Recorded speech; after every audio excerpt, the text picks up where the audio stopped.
Assalamualaikum warahmatullahi wabarakatuh. Salam sejahtera bagi kita semua.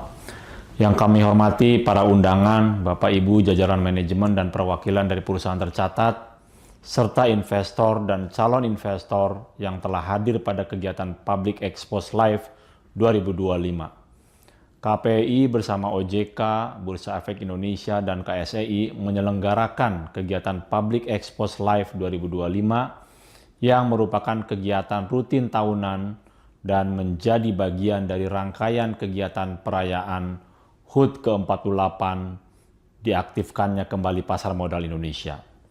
Pada tahun ini, kegiatan Public Expose Live diselenggarakan sejak tanggal 8 sampai dengan 12 September 2025 dan dilaksanakan secara virtual dengan tujuan untuk memudahkan akses informasi bagi investor dan calon investor dari seluruh Indonesia dalam mendapatkan informasi terkini mengenai pasar modal. Bapak dan Ibu para hadirin yang berbahagia, Public Expose Live juga merupakan salah satu bentuk komitmen dalam meningkatkan literasi dan transparansi di pasar modal Indonesia. Melalui kegiatan ini, para investor maupun calon investor berkesempatan untuk mengenal lebih dekat profil dan rencana bisnis 44 perusahaan tercatat yang akan memaparkan kinerja serta aksi korporasi mereka. Pemaparan ini diharapkan dapat membangun dan memperkuat kepercayaan investor, serta menjadi dasar yang solid dalam pengambilan keputusan investasi yang lebih cerdas dan bijaksana. Dengan tersedianya informasi yang akurat dan terkini, kami berharap partisipasi masyarakat untuk berinvestasi di pasar modal akan terus meningkat. Hal ini tentunya akan berdampak positif pada likuiditas pasar serta pertumbuhan ekonomi menuju ekonomi mandiri, berdaulat, dan maju bersama. Akhir kata, saya mengucapkan selamat mengikuti kegiatan Public Expose Live 2025. Semoga kegiatan ini berjalan lancar dan sukses, serta dapat memberikan nilai tambah dan manfaat bagi Bapak Ibu investor, calon investor, dan perusahaan tercatat. Terima kasih. Wassalamualaikum warahmatullahi wabarakatuh. Maju terus pasar modal Indonesia. Selamat pagi Bapak dan Ibu. Assalamualaikum warahmatullahi wabarakatuh. Salam sejahtera untuk kita semua. Shalom, Om Swastiastu, Namo Buddhaya, dan salam kebajikan. Kami ucapkan terima kasih atas kehadiran Bapak dan Ibu dalam acara Public Expose Live 2025 dalam rangka 48 tahun diaktifkannya kembali pasar modal Indonesia. Perkenalkan, saya Divisan Oval dari IDX Channel selaku host yang akan memandu acara ini. Pada sesi Public Expose Live kali ini akan diisi oleh PT Sarana Menara Nusantara Tbk atau yang dikenal dengan kode perdagangan TOWR. Bapak dan Ibu, PT Sarana Menara Nusantara Tbk telah tercatat di Bursa Efek Indonesia sejak 8 Maret 2010, di mana PT Sarana Menara Nusantara Tbk bergerak di bidang investasi dan jasa penunjang telekomunikasi dengan fokus utama pada penyewaan menara dan lokasi telekomunikasi, sehingga perseroan masuk ke dalam sektor infrastruktur. Dan perlu kami ingatkan juga bahwa peserta Public Expose Live 2025 dilarang merekam dan menyebarluaskan sesi Public Expose ini tanpa izin resmi dari Bursa Efek Indonesia. Dan selanjutnya, hadirin yang kami hormati, saat ini telah hadir di hadapan Bapak dan Ibu manajemen dari perseroan. Saya akan coba perkenalkan satu persatu. Yang pertama ada Bapak Indra Gunawan selaku Direktur PT Sarana Menara Nusantara Tbk. Selamat pagi Pak Indra. Pagi Mas Dekir. Ya, terima kasih Pak Indra sudah meluangkan waktu pada pagi hari ini. Dan selanjutnya ada Bapak Adam Gifari selaku Advisor Group Investor Relation PT Sarana Menara Nusantara Tbk. Pak Adam, selamat pagi Pak. Selamat pagi Mas. Dan selanjutnya ada Ibu Mona Lisa Irawan yang merupakan Head of Group Corporate Secretary, Sustainability dan Legal Financing. Selamat pagi Bu Mona. Selamat pagi. Baik, selama acara berlangsung, jika ada pertanyaan, kami persilakan Bapak dan Ibu peserta dapat menyampaikan pertanyaan melalui fitur Q&A yang tertera di layar Zoom, yang selanjutnya akan kami bacakan pada sesi tanya-jawab setelah pemaparan dilakukan oleh perseroan. Dan langsung saja kita akan menyaksikan pemaparan dari perseroan. Dan sebelum melakukan pemaparan, kami persilakan kepada Bapak Indra Gunawan, Direktur PT Sarana Menara Nusantara Tbk, untuk melakukan opening statement. Terima kasih, David. Bapak Ibu sekalian, Assalamualaikum warahmatullahi wabarakatuh. Salam sejahtera bagi kita semua. Shalom, Om Swastiastu, Namo Buddhaya, salam kebajikan untuk kita semua. Selamat pagi Bapak Ibu, para pemegang saham, para investor, perwakilan dari regulator maupun analis, media, dan seluruh pemangku kepentingan yang kami hormati.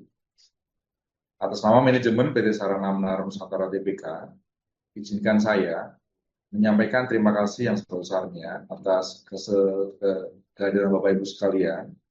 Dan pada acara Public Expose Live 2025 ini, kami akan menyampaikan beberapa hal terkait dengan komitmen kami sebagai perusahaan terbuka untuk senantiasa menjaga keterbukaan informasi, sekaligus memberikan gambaran kinerja, strategi perusahaan, dan arah pertumbuhan ke depan. Nah, untuk selanjutnya saya akan disampaikan pemaparan lebih lengkap.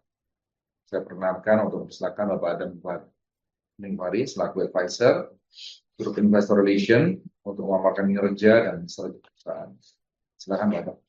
Terima kasih Pak Indra. Assalamualaikum warahmatullahi wabarakatuh. Bapak Ibu pemegang saham, analis, media ataupun stakeholder lainnya, terima kasih atas waktunya, ketersediaan waktunya dan kesediaan untuk hadir di Public Expose Sarana Menara Nusantara Tbk pagi ini. Izinkan saya untuk menyampaikan beberapa slide dari presentasi yang kami sudah siapkan. Bisa mohon dimunculkan, ya, maju ke slide berikutnya. Saat ini TWR adalah salah satu penyedia infrastruktur digital terbesar di Indonesia yang independen, dengan 35.800 menara lebih, dan juga lebih dari 170.000 km fiber optic network ya di seluruh Indonesia. Kebanyakan dari fiber dan tower tersebut kami sewakan dengan model Bluetooth atau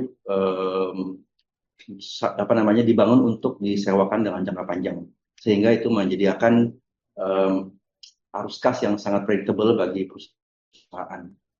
Di paling kiri bawah itu ada status rating terakhir yang kami dapatkan dari rating agency internasional, yaitu Standard & Poor's dan Fitch dengan stable outlook.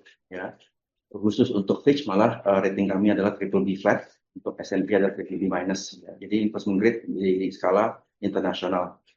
Di kanan atas, pada per Juni 2025, apabila dihitung untuk dilakukan penyetaraan, return on investment kami sekitar 8%, return on equity sekitar 17,5%.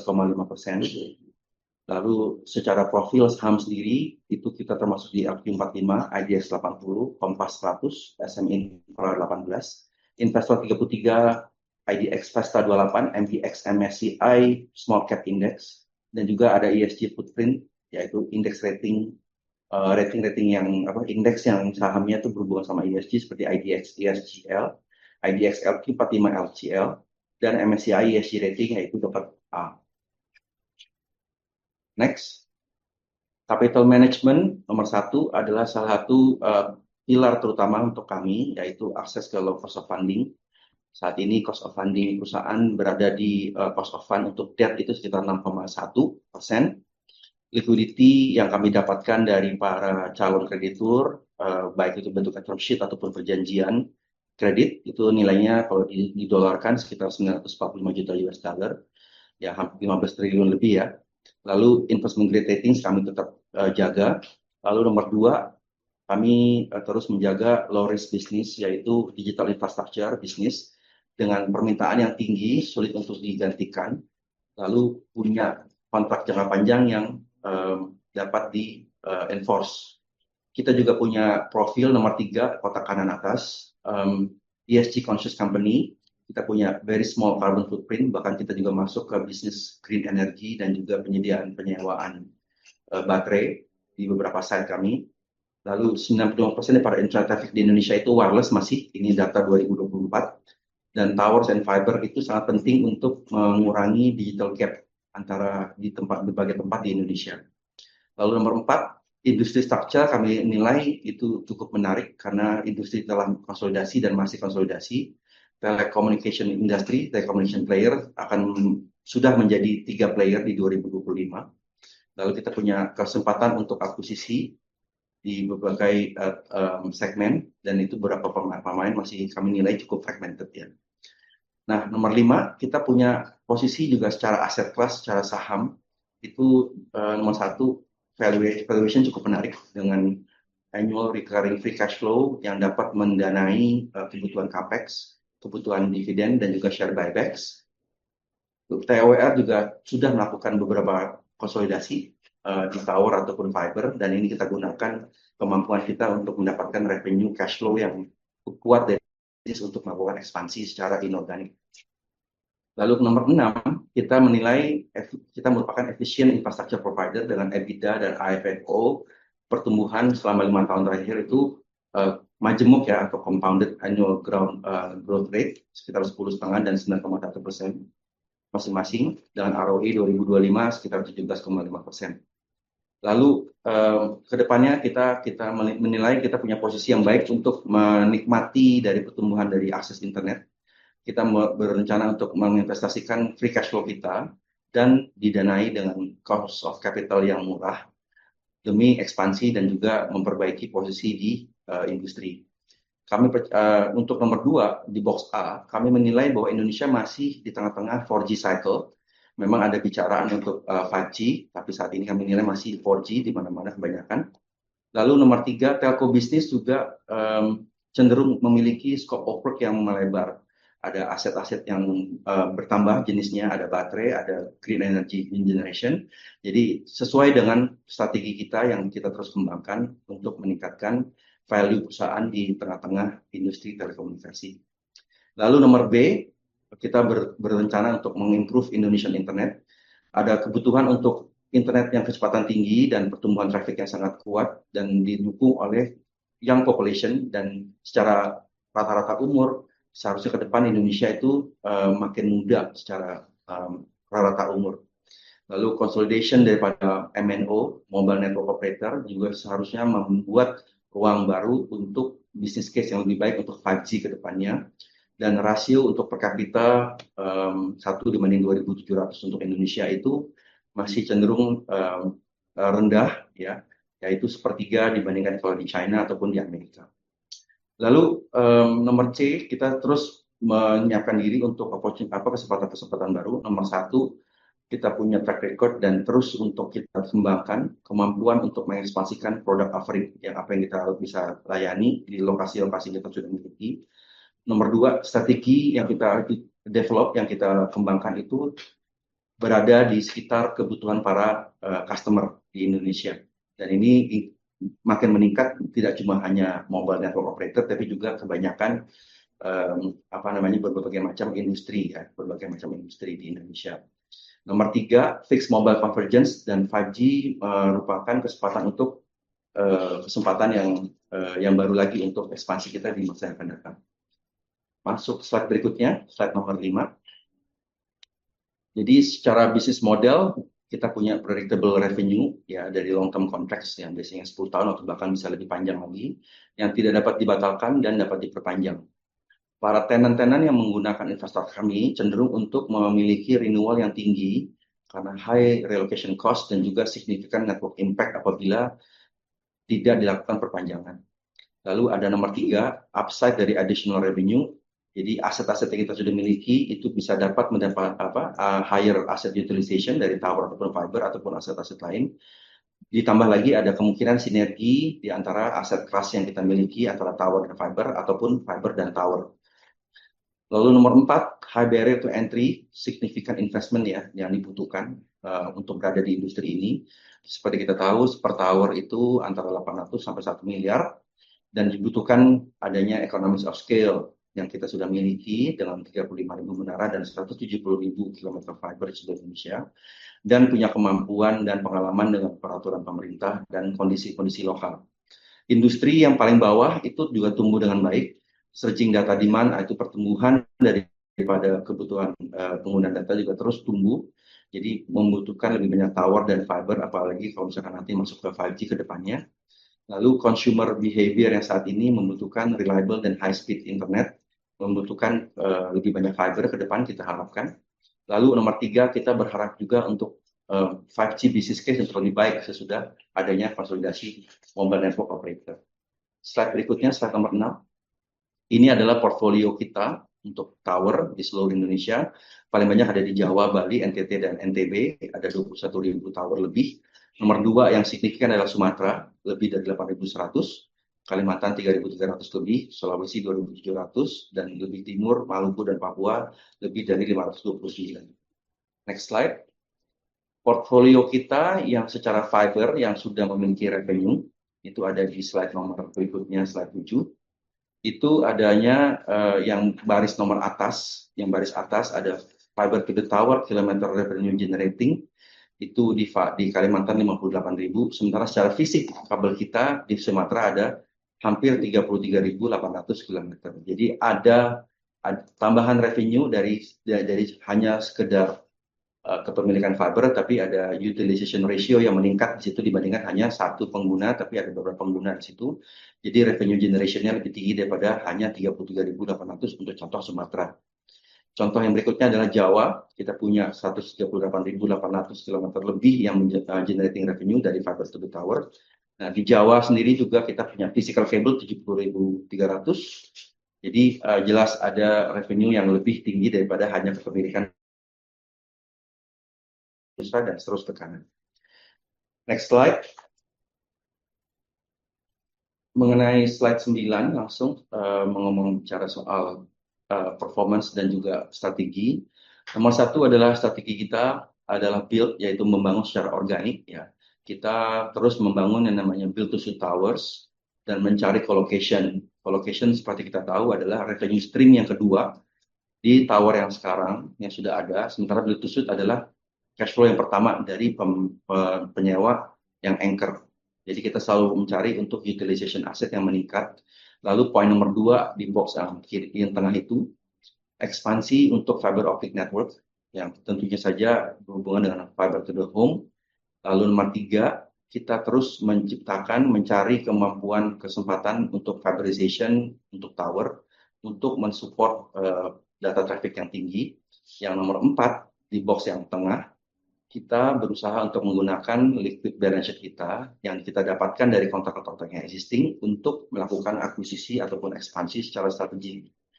Dan sebelah kanan, jadi selama 12 bulan kita berhasil menambah 4.323 tower, menambah 27.600 lebih kilometer revenue generating fiber. Lalu ada aktivasi untuk account yang kita sebut connectivity, hampir 4.500 account. Lalu ada penambahan 71.800 lebih home connect account dan penambahan aset 571.800 lebih home passes untuk segmen FTTH. Secara return, kita berusaha mengutamakan investment grade rating kita proteksi agar mendapatkan yang namanya free cash flow yang baik, terutama dari cost of financing. Dan kita sudah melakukan pembayaran dividen 805 miliar selama tahun 2025 untuk berbagai tahun buku, Bapak-Bapak Ibu. Jadi kita terus melakukan 3 strategi ini, build, buy, return, untuk kebaikan perusahaan dan juga pemegang saham. Next slide, slide nomor 10. Kita punya portofolio yang diversifikasi sudah berjalan sejak 2017. Tidak cuma hanya tower di paling kiri, yaitu kita punya tenancy ratio 1,62. Lalu 53% dari para tower kita berada di Pulau Jawa. Lalu juga mobile network operator kami perhatikan punya pertumbuhan jasa dan layanan dan juga aset. Dan dari para tower company itu untuk dilayani seperti managed service ataupun aset-aset tambahan seperti baterai. Dan juga untuk tipe-tipe yang lain, green energy power generation. Lalu yang tengah, fiber to the tower, kita mulai ini di tahun 2017. Kita melihat ini kesempatan untuk menambah jaringan kita, di value-nya ditingkatkan dengan lebih berguna kepada para telco. Aset yang sudah kita miliki, itu memiliki hampir 220.000 revenue generating fiber per akhir Juni 2025. network fokusnya itu untuk mensupport pertumbuhan data traffic yang sangat tinggi, jadi membutuhkan fiber. Seperti halnya tower, fiber to the tower ini kita bangun dengan kontrak jangka panjang yang tidak dapat dibatalkan dan dapat juga kesempatan meningkatkan utilization seperti kami sudah gambarkan pada slide sebelumnya dengan cara menggunakan fiber-fiber yang existing itu kepada customer yang lain. Dan ini tentu saja driver daripada fiber to the tower ini adalah mobile network atau wireless network yang dilakukan oleh mobile network operator. Lalu di kanan atas ada segmen namanya connectivity. Ini adalah berbagai macam jenis sambungan telekomunikasi, layanan yang kita sediakan untuk berbagai macam customer. Ada VSAT, ada wireless ataupun wireline, seperti fixed wireless access, dengan kontrak tipe-tipe yang seperti B2B ataupun B2G. Tidak menutup kemungkinan kita mungkin masuk juga ke B2C. Lalu kita punya activation sekitar hampir lebih dari 18.900 account pada akhir Juni 2025.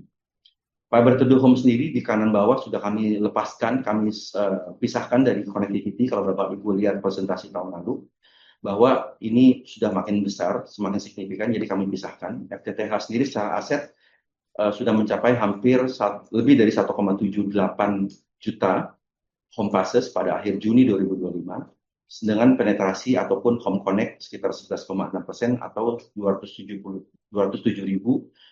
home connect ya, yang kita sudah layani menggunakan FTTH ini, baik bekerja sama, terutama dilakukan dengan bekerja sama dengan mobile network operator yang masuk ke segmen apa istilahnya, fixed mobile convergence strategi, seperti halnya Indosat dan XL Smartfren. Next-nya slide nomor 11, ini menggambarkan keseriusan kami membelanjakan belanja modal kami selama sejak 2016. Bisa dilihat Bapak Ibu bahwa tidak hanya warna biru saja, tapi ada warna orange di kotak di atas yang menunjukkan bahwa kami terus melakukan akuisisi ataupun capex spend kami tidak hanya di tower tapi juga di fiber optic ya. Bisa dilihat di paling kanan di Juni aja itu 1,25 triliun sudah dikeluarkan untuk capex non tower terutama untuk fiber, dan ini sudah hampir mirip angkanya dengan tower itu sendiri. Lalu di bawah itu adalah utilization ratio untuk tower dan juga utilization ratio untuk fiber dan juga tenancy untuk tower.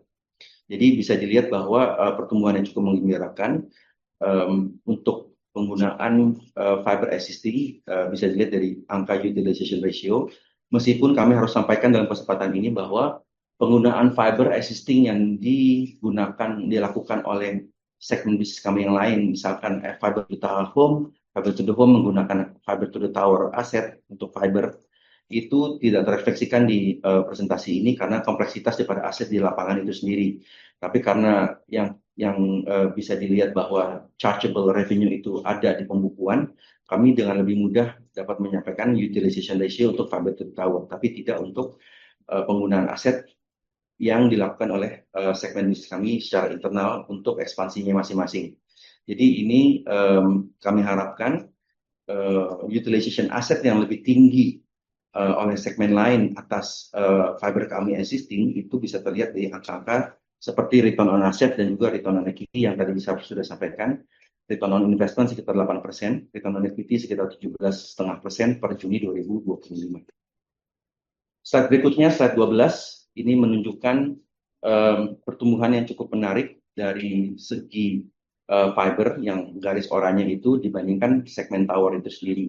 Seperti kita tahu, sejak 2021 ada terjadi konsolidasi yang pertama oleh Indosat Hutchison, lalu terjadi juga XL dan Smartfren terjadi merger di semester pertama 2025. Jadi bisa terlihat sini slide berikutnya slide 13, bisa dilihat bahwa pertumbuhan tower CAGR atau majemuk setiap tahun 6,8%, lalu untuk non tower 3,37%, lalu EBITDA tumbuh CAGR 11%, dan AFFO yaitu EBITDA net of interest dan maintenance capex dan pajak itu tumbuh sekitar 9,5%. Ini adalah slide yang berikutnya, adalah slide yang terakhir karena keterbatasan waktu. Company TWR meskipun melakukan ekspansi secara agresif capex yang cukup tinggi, slide nomor 14, leverage meningkat di tahun 2021 karena akuisisi dan juga ekspansi di sisi tower, tapi cenderung untuk stabil di 4,43. Lalu di paling kanan Bapak Ibu bisa lihat per Juni leverage kita 4,65. Kalau sudah memperhitungkan uang dari right issue yang kita baru-baru ini lakukan, leverage ini bisa diperkirakan sekitar 4,1 kali ya, sudah turun. Dan right issue dilakukan di harga Rp680. Harga saham rasanya pagi ini masih di bawah harga Rp680. Lalu dilusi juga lebih kecil dibandingkan kalau right issue itu dilakukan di harga yang lebih rendah. Jadi dilusi yang karena dari right issue itu sekitar 16%, tapi tidak terrefleksikan di angka-angka ini karena dilakukan right issue baru di bulan 7 tahun 2022 ini, sementara laporan keuangan adalah per Juni 2020. Demikian Bapak Ibu, saya kembalikan ke Pak Indra selaku direksi. Terima kasih. Baik, terima kasih Pak Adam atas pemaparannya. Bapak Ibu terima kasih juga atas perhatiannya untuk mendengarkan lagi. Kemudian kita akan masuk ke sesi selanjutnya sepertinya oleh Mas David. Baik, terima kasih Bapak Indra dan juga Pak Adam Gifari atas penjelasannya cukup lengkap para peserta pada pagi hari ini dari sisi fundamental tadi, kemudian juga aksi korporasi dan juga dari sisi kinerja keuangan, dan semoga ini memberikan gambaran yang jelas bagi para investor terutama yang berinvestasi di saham tower. Dan saat ini kita akan memasuki sesi tanya jawab Bapak Ibu, dan kami telah melihat beberapa pertanyaan masuk dan saya akan coba bacakan satu persatu ini. Baik, Pak Indra, Pak Adam, dan Ibu Mona, pertanyaan pertama saya akan coba bacakan. Yang pertama datang dari Surya Rianto ini. Ya, pertanyaannya cukup panjang nih, Pak. Saya akan coba bacakan secara pelan-pelan ini. Pertanyaannya adalah seberapa besar potensi permintaan sewa infrastruktur telco ketika ada lelang frekuensi baru secara historisnya. Dalam hal ini dengan adanya lelang frekuensi 1,4 GHz mungkin, apakah ada gambaran potensi akan mendorong kinerja perseroan karena adanya penyewaan infrastruktur baru tersebut? Dan mungkin ini pertanyaannya bisa dijawab oleh Bapak Indra Gunawan. Waktu dan tempat kami persilakan, Pak. Baik, terima kasih Mas. Baik Bapak Ibu, pemerintah sudah memproses adanya lelang frekuensi 1,4 GHz. Dan frekuensi ini sebenarnya akan direncanakan digunakan untuk fixed wireless access. Sebenarnya teknologi atau bisnis ini sudah terjadi beberapa yang lalu sebelumnya. Dan ada beberapa klien kita juga seperti Internux atau mungkin Bersedia, beberapa yang lain, itu menjadi bisnis partner kita. Jadi mereka juga menyewa yang kita gunakan. Setelah kemudian ada perubahan bisnis yang mereka alami, kemudian ada juga banyak dari tower-tower yang mereka tadi yang pakai, itu mereka tidak gunakan kembali. Nah, kita sudah melakukan kajian atas adanya frekuensi baru tersebut. Dan menurut kajian kita, ini memang akan sangat bergantung juga dengan strategi perusahaan pemenang lelang nanti. Bagaimana mereka akan mengoperasikan utilisasi dari frekuensi ini. Ada kemungkinan mereka akan ke area-area yang mungkin yang masih penetrasi broadband-nya masih rendah, atau mungkin yang tinggi, tergantung dari mereka masing-masing. Tapi dari analisa kita, memang adanya frekuensi baru ini akan menaikkan opportunity buat kami sebagai penyedia menara maupun fiber optik. Nah, mengapa kami berkata demikian? Walaupun frekuensi ini adalah frekuensi yang low band, 1,4 GHz. Tetapi karena utilisasi nanti akan digunakan untuk fixed wireless access, dan ini sudah pernah terjadi sebelumnya, maka para pemenang tender nanti atau operator itu nanti juga akan menggunakan cukup banyak menara baru. Dan menurut analisa kita, apakah mereka strateginya di area low broadband ataukah higher penetration broadband, itu dua-duanya memberikan benefit kepada kita. Itu saja. Terima kasih, Mas David. Baik, terima Terima kasih Bapak dan Ibu, kita beralih ke pertanyaan selanjutnya. Ini datang dari Petrus Dabu. Ya, ini nampaknya investor lebih ke arah jangka menengah dan panjang nih Pak. Di mana Petrus Dabu menanyakan apa rencana ekspansi tower tahun ini dan dalam 5 tahun ke depan. Baik, mungkin akan dijawab oleh Bapak Adam Givari. Silakan Pak. Untuk 2025, kami mencanangkan itu sebenarnya utilization asset di sisi fiber itu ditingkatkan. Jadi sementara ada terjadi industri event seperti konsolidasi ataupun networknya relocation, yang kami lakukan adalah meningkatkan utilization fiber dengan memasarkan fiber-fiber tersebut untuk account-account yang sifatnya connectivity, Bapak Petrus ya. Jadi memang kalau misalkan kita bicara soal industri sebenarnya sangat menarik. Tapi memang ada industri event yang harus kita ikuti, yaitu konsolidasi, yang mana juga melibatkan diharapkan ke depannya itu ada perbaikan perekonomian. Kami sendiri menganggap bahwa teknologi yang kita miliki yang dapat kita layani dengan aset-aset tower dan fiber itu sebenarnya tidak banyak perubahan. Seperti Pak Indra sudah sampaikan tadi, apabila ada lelang spektrum baru, aset-aset yang kami lakukan, yang kami miliki itu dapat memiliki utilization lebih tinggi. Jadi kami tentu saja punya keinginan untuk bekerja sama dengan para pemain industri. Jadi makanya kalau misalkan bicara soal ekspansi, kita cenderung banyak di Jawa misalkan. Itu kan mengikuti footprint yang banyak dimiliki oleh mobile network operator dan juga company-company yang masuk ke FTTH.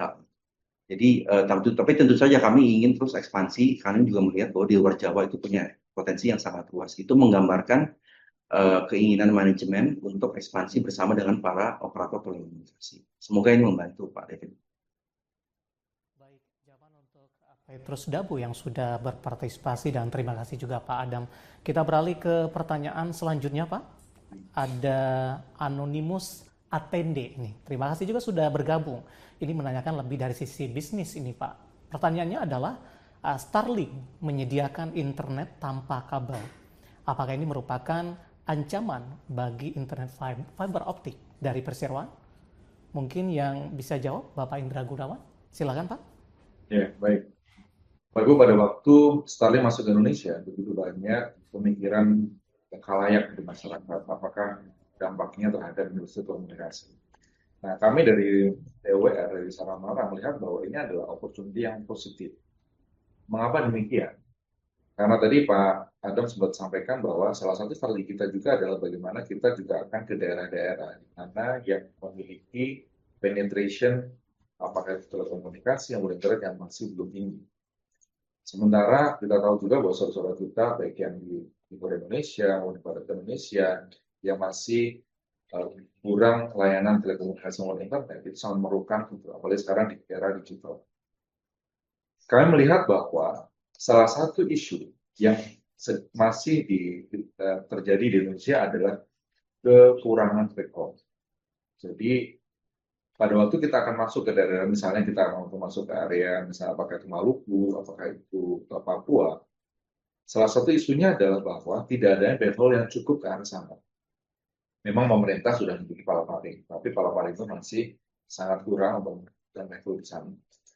Apalagi kita lihat juga bahwa begitu banyak industri yang berkembang di area timur, begitu banyak industri khususnya mining, gitu ya, itu yang sekarang sangat booming di area timur.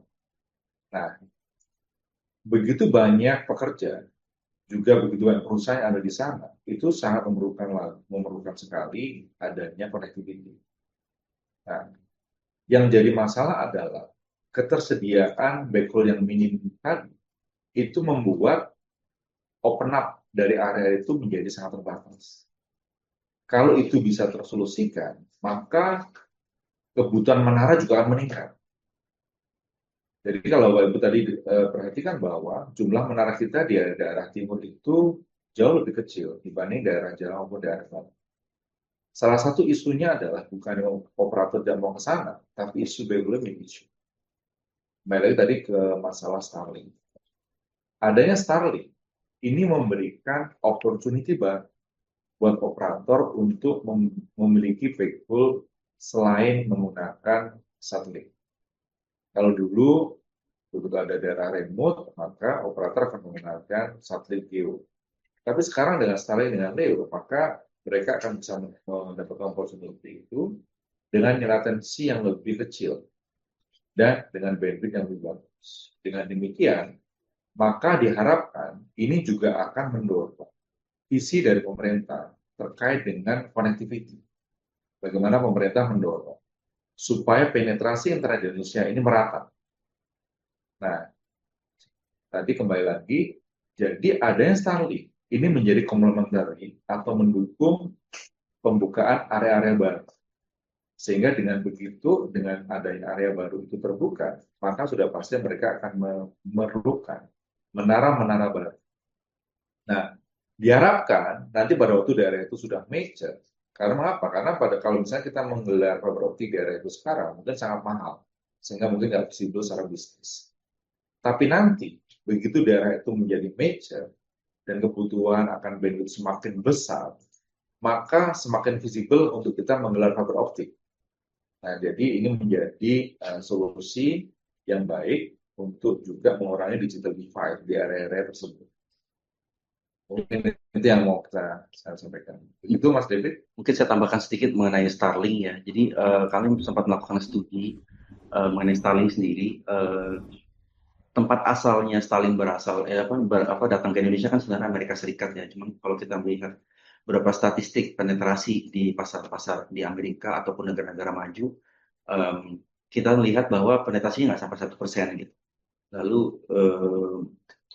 kesimpulan kami adalah kurang lebih apabila satu negara sudah memiliki tower atau fiber yang lebih affordable untuk para operator network itu beroperasi, maka kebutuhan untuk satelit itu nggak sebesar itu.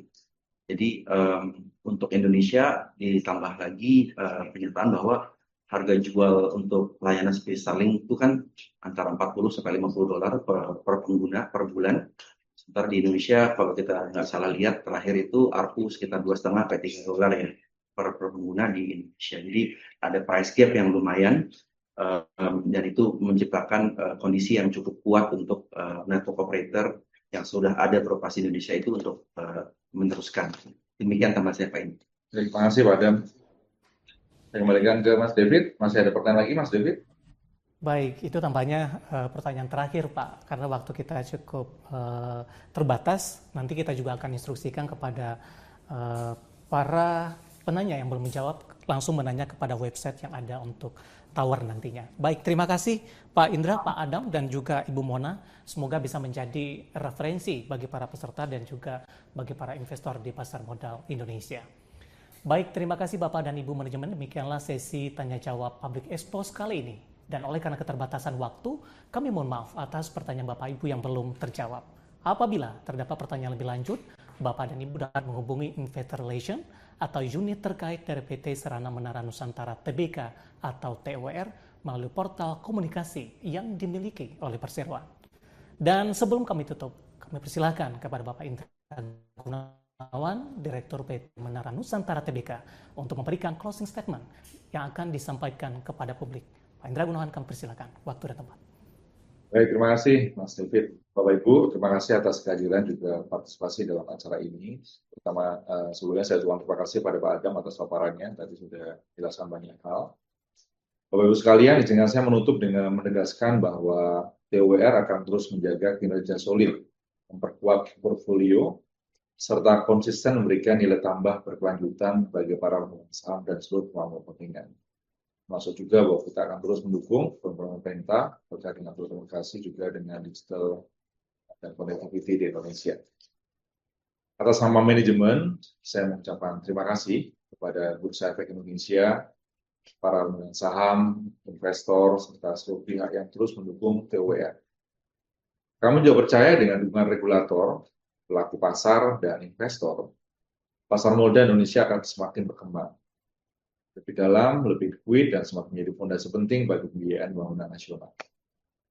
Kami juga berharap bahwa TOR dapat terus menjadi bagian dari pertumbuhan tersebut, sekaligus memberikan kontribusi positif bagi ekosistem pasar modal di Indonesia. Demikian Public Expose dari PT Sarana Menara Nusantara Tbk pada tahun 2025 ini. Terima kasih dan salam sejahtera untuk kita semua. Baik, terima kasih Bapak Indra Gunawan atas closing statement yang telah diberikan. Hadirin yang kami hormati, usai sudah paparan publik yang disampaikan oleh PT Sarana Menara Nusantara Tbk, dan mari kita beri aplaus kepada para penyaji dari Perseroan. Dan sebagai informasi terakhir, tayangan Public Expose PT Sarana Menara Nusantara Tbk juga dapat disaksikan kembali di YouTube Indonesia Stock Exchange. Atas nama penyelenggara kami ucapkan terima kasih kepada Bapak Ibu Manajemen dari PT Sarana Menara Nusantara Tbk atau TWR, juga kepada seluruh serta yang sudah hadir dalam acara ini. Sampai jumpa di acara Public Expose Live yang akan datang. Aku investor saham, maju terus pasar modal Indonesia.